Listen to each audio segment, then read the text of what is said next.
La consecuencia del pecado es la muerte eterna.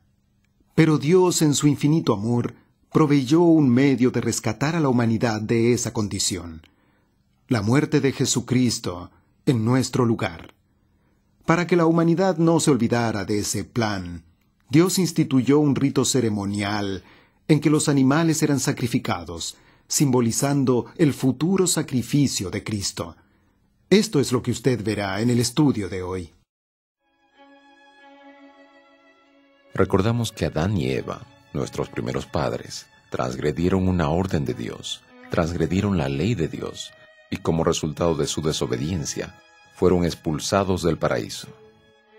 El hombre falló al desobedecer a su Creador y quedó sujeto a la muerte.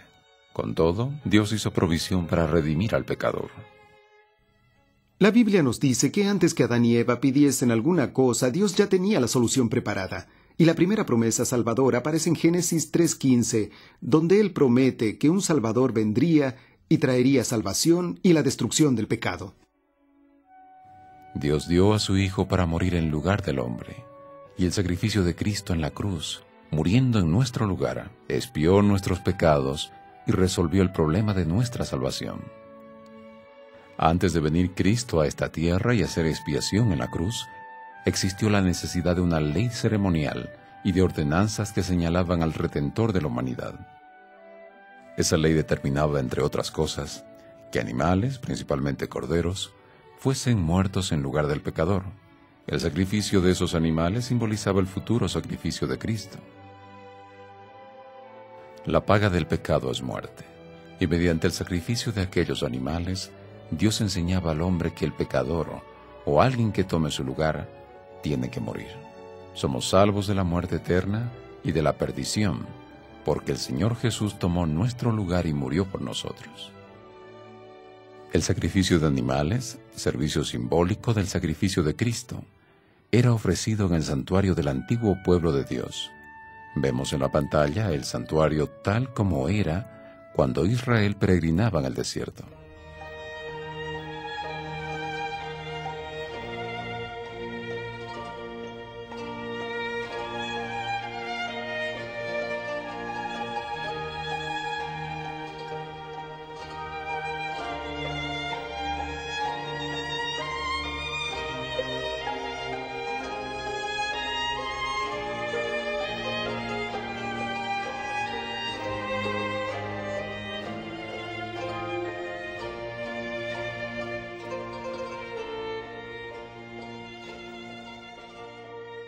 La muerte de Cristo en el Calvario cumplió la promesa de Dios en darnos un Salvador.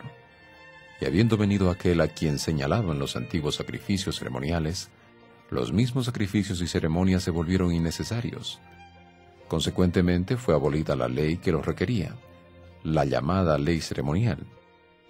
Hoy no necesitamos ofrecer más aquellos sacrificios. El verdadero sacrificio, el de Jesús, ya fue ofrecido. La ley ceremonial fue clavada en la cruz, pero no la ley moral. La ley de los 10 mandamientos está aún vigente.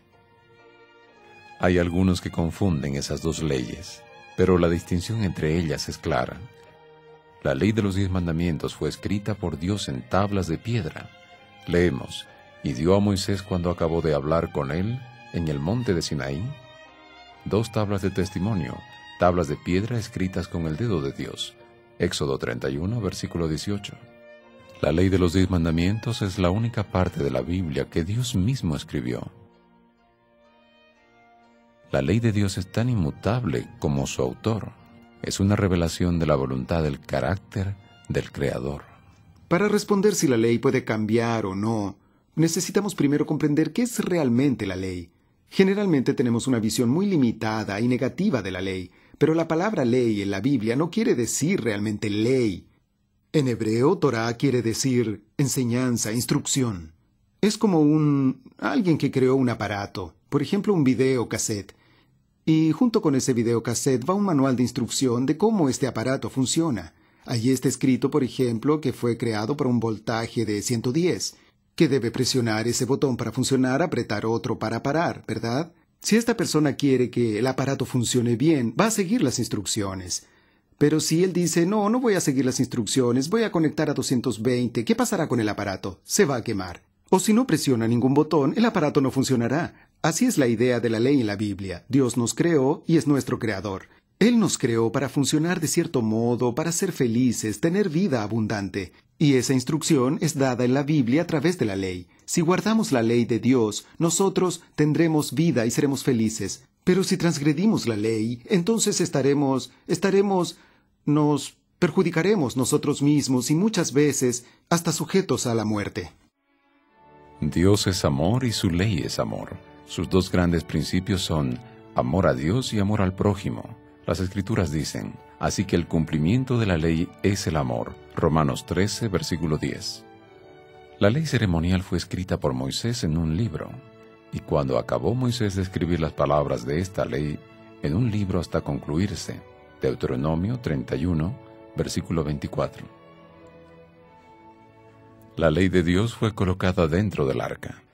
En el arca ninguna cosa había sino las 2 tablas de piedra que allí había puesto Moisés en Horeb, donde Jehová hizo pacto con los hijos de Israel cuando salieron de la tierra de Egipto. Primera de Reyes 8, versículo 9. El arca era una caja de madera revestida de oro y estaba en el lugar santísimo del santuario. La ley ceremonial escrita en el libro fue puesta fuera del arca.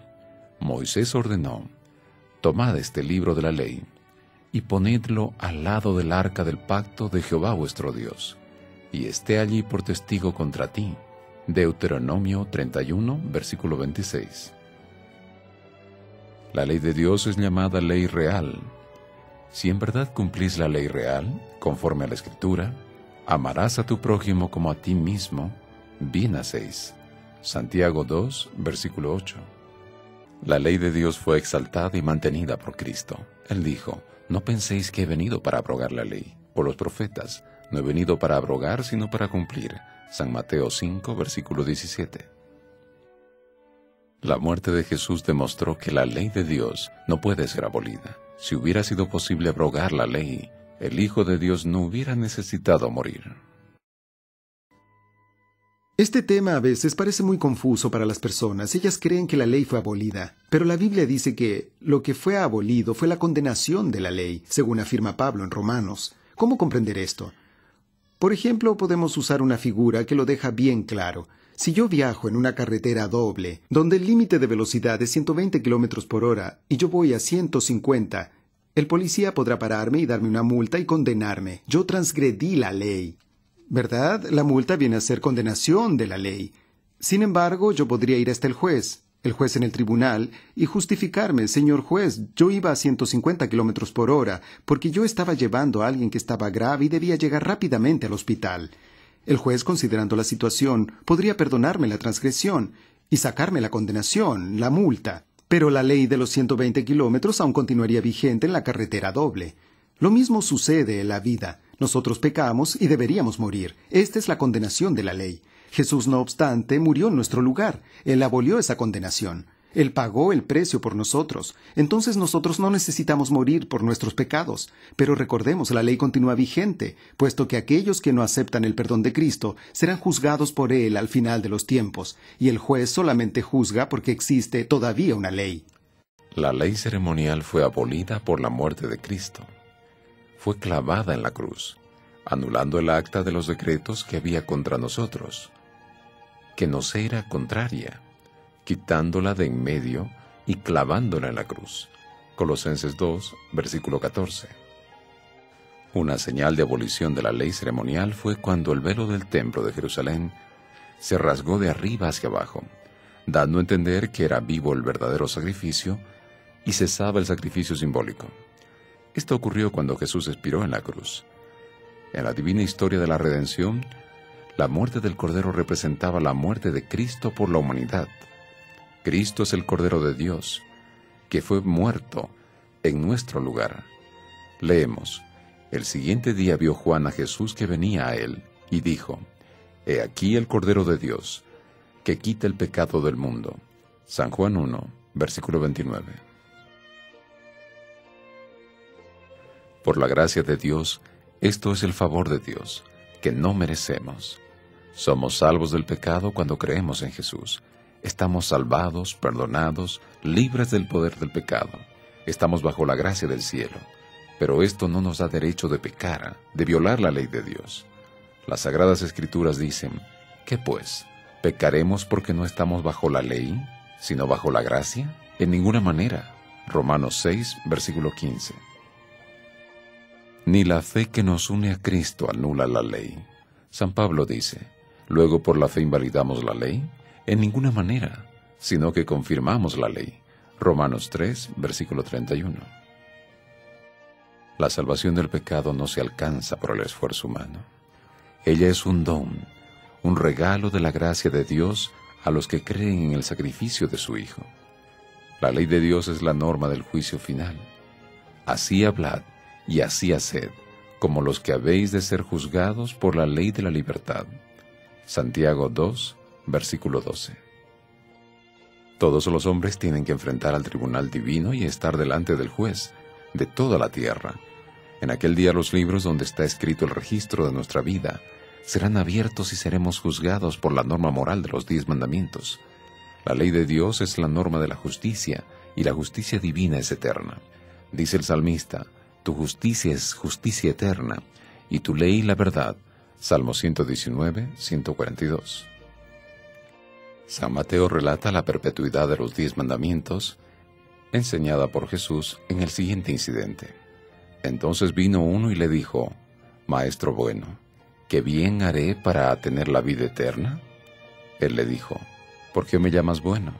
Ninguno hay bueno sino uno, Dios. Mas si quieres entrar en la vida, guarda los mandamientos. Mateo 19, versículos 16 y 17. Esas palabras de Jesús al joven príncipe muestran que la obediencia a los mandamientos de Dios es necesaria si queremos tener vida eterna. Pero recordemos que la obediencia aceptable a Dios es el fruto de la fe en Cristo, que es alcanzada mediante el poder de Jesús obrando en nosotros. Dios es amor y su ley es amor. Quien observa la ley, ama a Dios, pues la observancia de los 10 mandamientos es la prueba de nuestro amor hacia Él. Jesús dijo, si me amáis, guardad mis mandamientos. San Juan 14, verso 15. Ahora, Jesús nos invita a seguirlo, viviendo por su gracia una vida de entera obediencia. El Señor Jesucristo es nuestro Salvador. Él tiene autoridad para perdonar nuestros pecados y poder para librarnos de ellos. Acerquémonos a Él con fe, y Jesús nos hará sus hijos obedientes al Padre Celestial. Si nosotros confiamos en Jesús, Él estará con nosotros y poseeremos las infinitas riquezas del cielo.